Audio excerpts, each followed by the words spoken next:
mengelus dada ketika seorang perwira polisi, Kapolres Belawan, yang menghadapi kota miskin, kota paling miskin. Di situ tempat Polres itu, satu kecamatan, ada 6 kelurahan, 2 miskin kelurahannya, yang 4 lagi miskin kali.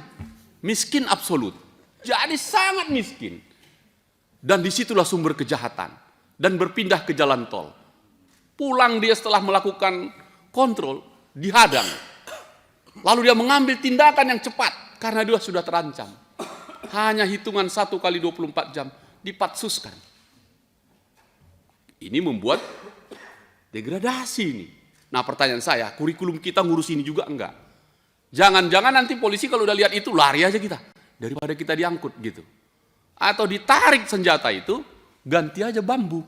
Jadi polisi bambu saja sudah. Saya ingin melihat, karena ini dasarnya dari kita nih, misalnya tadi nanti kalau dari Akpol.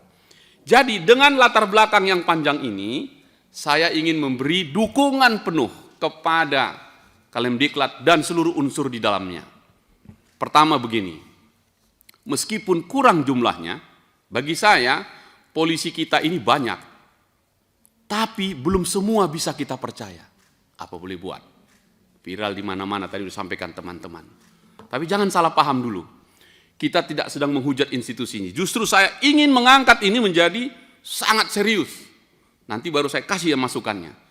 Tapi mengkoreksi format produksinya Pak Kalemdiklat. Tadi kan program itu 10 tujuannya, sistemnya ini akan sangat bagus, soal moral, semua oke. Saya setuju itu. Polisi hari ini sering jadi headline, tapi bukan karena prestasi. Karena memang medsos yang sudah terbuka. Yang prestasi nggak dinaikin. Yang nggak prestasi dinaikin. Yang muncul justru urusan tilang ilegal, pungli, kriminalisasi, dan seterusnya. Bahkan seorang polisi yang sangat populer hari ini namanya Arisonta, yang melayani Twitter. Saya ngikutin itu, cepat sekali dia main.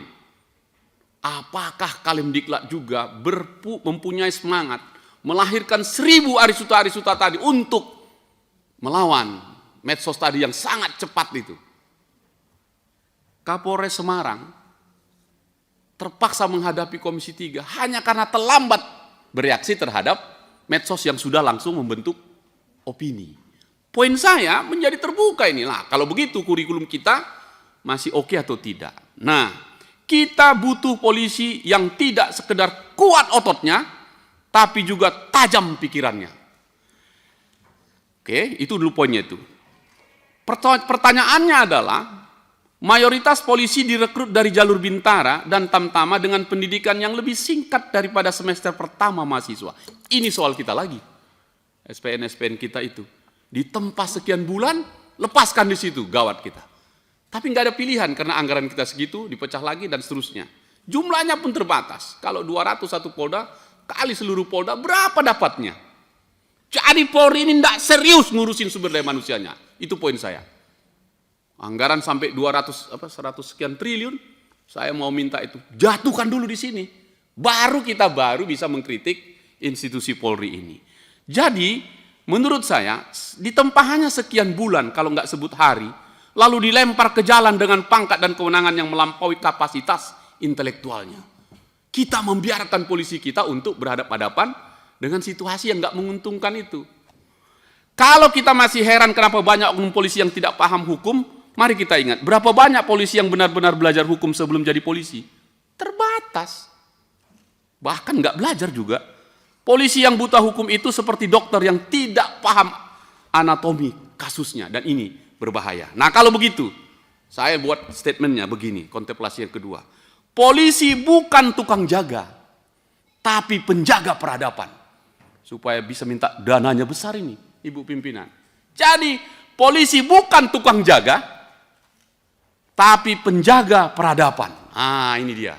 Kalau setuju Prof. Dadang, pikiran saya ini, kita sudahi ilusi tentang polisi hanyalah alat ketertiban. Ini kesalahan kita. Ketertiban, keamanan, dan seterusnya. Saya lebih tinggi di atasnya. Peradaban.